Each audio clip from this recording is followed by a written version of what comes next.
Welcome to Jackie cinemas. Jackie சினிமாஸில் இந்த எபிசோடில் ஆறாவது சினம் திரைப்படத்தினுடைய வீடியோ தான் நம்ம இந்த எபிசோடில் பார்க்க போகிறோம். இது ஒரு ஸ்பெஷல் எபிசோட். கொடைக்கானல் லேக்கு கிட்டேருந்து இதை இந்த எபிசோட் உங்களுக்கு நான் வழங்கி கொண்டிருக்கின்றேன். ஆறாவது சினம்னா ரணம், இந்த பெயின். சில வழிகளை நம்ம மறக்கவும் முடியாது, மறுக்கவும் முடியாது. நீங்கள் எந்த இயல்பான வாழ்க்கையில் நீங்கள் பயணப்பட்டாலும் அந்த வலியும் வேதனையும் உங்களை ஆட்டிக்கொண்டே இருக்கும்.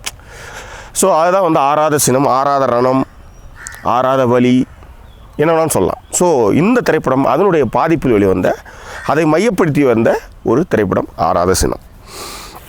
இந்த திரைப்படம் மெமரிஸ்ன்ட்டு ஏற்கனவே மலையாளத்தில் வந்தது. திருஷ்யம் இயக்கிய ஜீத்து ஜோசப் தான் இந்த திரைப்படத்தை இயக்குனார். அவர் மேலே நிறைய இதில் கான்ட்ரவர்ஷியலாக இருக்குது. ஏன்னா அவர் நிறைய படங்கள்லாம் ரீமேக் பண்ணுவார், காப்பி அடிச்சிடுவார் அப்படின்ட்டு. பட் இந்த மெமரிஸ் மிகப்பெரிய ஒரு பிளாக் பஸ்டர் ஹிட்டை மலையாளத்தில் பிருத்திவிராஜ் வச்சு கொடுத்த ஒரு திரைப்படம் இது.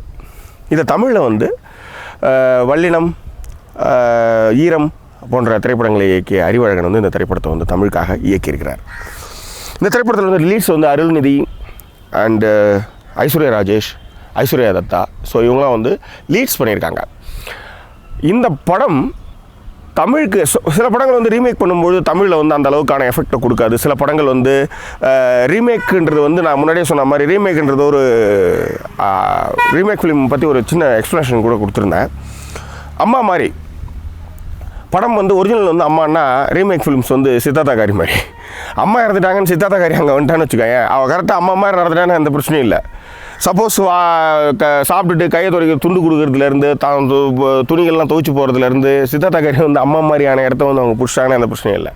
பட் அம்மா மாதிரி அவங்க இல்லைன்னா எல்லா இடத்தையும் எல்லா விஷயத்தையும் நம்ம உபமைப்படுத்தி பார்த்துக்கோம். ஸோ அதுதான் ரீமேக் படத்தில் இருக்கிற மிகப்பெரிய பிரச்சனை. ஸோ இந்த படத்தை பொறுத்தவரையிலையும் அந்த மாதிரி ஒரு பிரச்சனையை இந்த படம் கையாண்டிருக்கா, நல்லா இருக்கா அப்படின்றத பார்க்கலாம். அதற்கு முன்பாக ஆறாவது சினம் திரைப்படத்தினுடைய கதை நான் பார்த்துடலாம். அருள்நிதி ஒரு நேர்மையான போலீஸ். நேர்மையான போலீஸை எப்பயுமே சந்திப்பாங்க. குடும்பத்தில் ஏதாவது ஒரு பிரச்சனையை எடுத்துன்னு ஒரு லந்தை எடுத்துன்னு கொடுத்துருவானுங்க வில்லனுங்க. அந்த மாதிரி அவரும் சில விஷயங்களில் பாதிக்கப்படுறார்.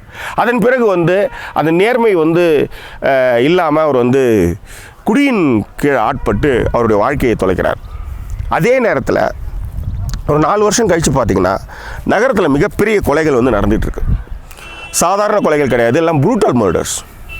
கண்டினியூஸாக கொலைகள் நடக்கும்பொழுது அந்த கொலைக்கான சூத்திரதாரி யார், அவங்க யார் அந்த கொலையை பண்ணுறாங்க அப்படின்ட்டு காவல்துறை தலை பிடிச்சிட்ருக்கிறப்ப இன்வெஸ்டிகேஷன் பண்ணுறதுக்கு ஆள் இல்லாமல் தவிக்கும்பொழுது அருள்நிதி ஒரு நல்ல போலீஸ்ன்றதுனால அவர் இந்த வழக்கில் சேர்க்குறாங்க. அருள்நிதி குடியை விட்டாரா, அந்த வழக்கை கண்டுபிடிச்சாரா, இந்த ப்ரூட்டல் மர்டர்ஸை கண்டுபிடிச்சி விக்டம்ஸ் காப்பாற்றினாரா அப்படின்றது தான் இந்த திரைப்படத்தினுடைய கதை. அருள்நிதி அவர் பார்ன் அண்ட் சில்வர் ஸ்பூன்னாலும் கூட அவர் தன்னை கொஞ்சம் கொஞ்சமாக ஒவ்வொரு படங்களையும் செதுக்கிட்டு வரார். இந்த படத்தில் பிருத்திவிராஜ் பண்ண கேரக்டர் இவர் எப்படி பண்ண போகிறாரு, குருவித்து கலையில் படங்கா வச்ச கதையாக ஆகிட போகுதுன்ற மாதிரி தான் நம்ம எல்லாருமே யோசிச்சுட்டு இருந்தோம். ஆனால் மனுஷன் பின்னிருக்காரு.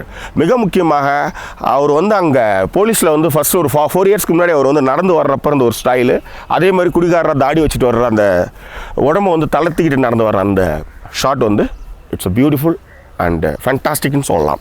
எஸ்பெஷலி அந்த பைக் மர்டர் ஒன்று நடக்கிறப்ப அங்கேருந்து அருள்நிதி அந்த இதிலேருந்து இறங்கி வரணும். அந்த மேலே இருக்கிற உயரமான இடத்துலேருந்து கீழே இறங்கி வரணும் அந்த பள்ளத்துக்கு. அப்போ அதில் அந்த சருவில் இறங்கி வரப்போ ஒரு மாதிரி குடிகார மாதிரி ரொம்ப இதுவாக இறங்கி அவர் நடந்து வருவார். ஸோ இந்த காட்சி மிக அற்புதமாக அருள்நிதி செஞ்சுருக்கிறார். அதன் பிறகு ஐஸ்வர்யா ராஜேஷ் அவங்க காக்கா முட்டைக்கு பிறகு ஒரு மாதிரி கலர்ஃபுல்லான ஒரு ஒய்ஃப் கேரக்டர் ரொம்ப நல்லா பண்ணியிருக்கிறாங்க. அந்த போர்ஷன்ஸ், அந்த சாங் போர்ஷன்ஸ் ஃபண்டாஸ்டிக்காக இருக்குது, மார்வலஸாக இருக்குது. அதன் பிறகு ஐஸ்வர்யா தத்தா இந்த பொண்ணு ரொம்ப நடிப்பை அழகாக வெளிப்படுத்துகிற ஒரு பொண்ணு. தமிழுக்கு ஒன்றை எழுத்தவங்க கூட அவங்களுடைய பெஸ்ட் பர்ஃபார்மன்ஸை கொடுத்துருந்தாங்க. இந்த படத்துலையும் அவங்க அதில் சோடை போகலை. ராதா ரவி ஃபண்டாஸ்டிக்கான ஒரு பர்ஃபார்மன்ஸையும், ஒரு போலீஸ்காரன் தான் கண் எதிர்க்க வீணாக போயிட்டுருக்கானேன்ற ஒரு பரிதவிப்பையும் அவர் நடிப்பின் மூலமாக வெளிப்படுத்தினாலும் கூட இன்னும் கூட அவருக்கு தீனி போட்டிருக்கலாமோ அப்படின்ற ஒரு ஃபீலை கொடுக்குறாரு. அதேமாதிரி பார்த்திங்கன்னா கௌரவ், எங்கள் இயக்குனர் கௌரவ், ஏன்னா என்னை சிகரம் தொடு படத்தில் நடிக்கிறதுக்கு வாய்ப்பு கொடுத்து சொந்த குரலில் பேச வச்ச ஒரு மனிதர், மிக நல்ல நண்பர். இந்த படத்தில் ஒரு நடிச்சிருக்கான்றப்ப ஒரு என்ன மாதிரி கேரக்டர் பண்ணியிருப்பாருன்ட்டு ஒரு ஆர்வத்தோடு தான் படத்துக்கு போயிருந்தேன். ஃபேண்டாஸ்டிக்காக பண்ணியிருக்காரு. மிக முக்கியமாக அவருடைய ஹேர் ஸ்டைல், அவருடைய என்ன அவர் வந்து அவர் ஏன்னா நான் அவர் சொல்லுவேன் எங்க உங்களுக்கு வந்து குரல் தாங்க மைனஸ்ன்ட்டு. ஆனால் இந்த படத்தில் பார்த்தா அது அப்படி இல்லை, தெரியவே இல்லை. அந்தளவுக்கு வந்து ஒரு மாதிரி அண்டர் பிளேயில் வந்து ஃபர்ஸ்ட் கிளாஸாக பண்ணியிருக்கிறாரு. சில இடங்களில் வந்து அதுவும் சின்ன சீன் தான் இருந்தாலும் ரொம்ப அற்புதமாக பண்ணியிருக்கிறார். இன்னும் வந்து மென்மேலும் நிறைய படங்களில் வந்து இந்த மாதிரியான வில்லன் அவதாரங்கள்லாம் எடுத்து தமிழ் சூழலில் ஒரு பெரிய இடத்துக்கு போகணுன்ட்டு என்னுடைய நண்பர் என்ற முறையில் கௌரவ் நான் வந்து இந்த தளத்தின் மூலமாக வாழ்த்துக்கிறேன். அதன் பிறகு மியூசிக் வந்து எஸ் தமன் ஒரு த்ரில்லருக்கு என்ன கொடுக்கணுமோ அதை கொடுத்துருக்காரு. மிக முக்கியமாக ரோபோ சங்கர் அண்ட் சார்லி வர்ற சீன்ஸ் எல்லாமே வர்ற பேக்ரவுண்ட் மியூசிக் வந்து எனக்கு ரொம்ப பிடிச்சிருந்தது. அது பழைய மியூசிக் தான் இருந்தாலும் அது அந்த இடத்துல பார்க்குறப்ப ரசிக்க வைக்கிறது. ரோபோ சங்கரும் சார்லியும் வந்து ரோபோ சங்கர் வந்து விஜயகாந்தை வந்து ஃபுல் அண்ட் ஃபுல்லு விஜயகாந்தை இமிடேட் பண்ணி இந்த படத்தில் பண்ணியிருக்கிறாரு. சார்லி வந்து இட்ஸ் பெஸ்ட்டுன்னு சொல்லுவேன். ஒரு 2-3 சில இடங்களில் வந்து என்ன தான் பர்ஃபெக்டாக இருந்தாலும் சில இடங்களில் கோட்டை விட்ருவாங்க. அதில் ராதாரவி வந்து எதிர்க்க வந்து குடிகுடிச்சு வந்து காரில் விழுந்து அரவிந்தை பார்த்துட்டு அரவிந்த் அப்படின்னுவார். அவர் ஒரு கமிஷனர் ரேஞ்சு. அப்போ போலீஸ்கார் வந்து காரில் வந்து சும்மாவே உட்காந்துட்டு இருப்பார். சட்டுன்னு நம்ம வந்துலாம் வந்து வெள்ளைக்காரனுடைய பாதிப்பில் தான் இன்னமும் இருந்துகிட்ருக்கோம். ஐயா அலறி அடிச்சுட்டு நேரம் அந்த டிரைவர் வந்து எழுந்து ஓடி இருப்பான். ஒரு காரில் ஒரு கமிஷனர் வந்து ஒருத்தனை வந்து பார்த்து கத்துறாரு, அவனை வந்து பேச முடியலன்னா அவன் இந்நேரம் போய் கையில் கூப்பிட்டு வந்திருப்பான்.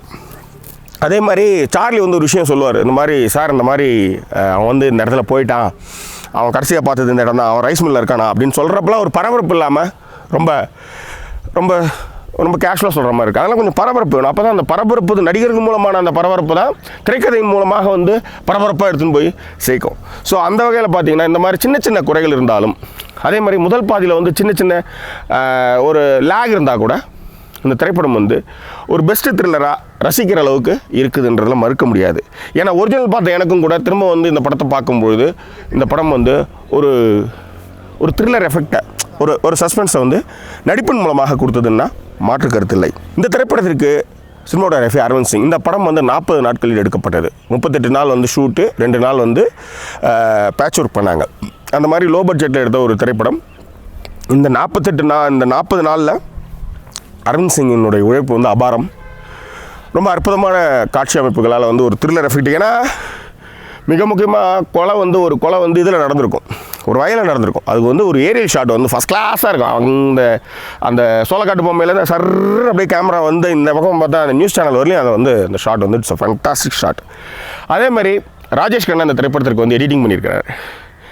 ஃபேண்டாஸ்டிக்கான எடிட்டிங். எப்போ என்ன சொல்லுவேன்னா இந்த படம் வந்து ஒரு மெமரிஸ். ஏன்னா ஒரு விஷயத்தையும் யோசித்து பார்க்குற ஒரு விஷயம். ஸோ அப்போ வந்து கதாநாயகன் வந்து என்னெல்லாம் நடந்துட்டு ஒரு வாட்டி யோசிக்கிறப்பையும் அந்த ஹோல் படத்தினுடைய விஷயங்களும் வந்து ஜஸ்ட் லைக் தட் வந்து ரிஜிஸ்டர் ஆகுது, பார்வையாளருக்கு ரிஜிஸ்டர் ஆகிற அளவுக்கு வந்து எடிட்டிங் வந்து ஃபேண்டாஸ்டிக்காக பண்ணியிருக்காரு.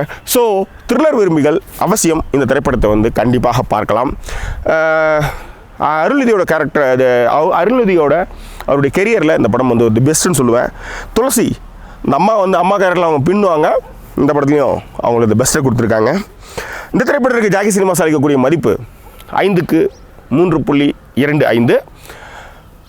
வேற என்ன, இந்த தளம் உங்களுக்கு பிடித்திருந்தால் சப்ஸ்கிரைப் பண்ணுங்கள், நண்பர்கள் ஷேர் பண்ணுங்கள். மீண்டும் வேறொரு திரைப்படத்தினுடைய வீடியோ உங்களை நான் சந்திக்கிறேன். அதுவரை நன்றி கூறுவது உங்கள் ஜாக்கி சேகர். நன்றி, வணக்கம்.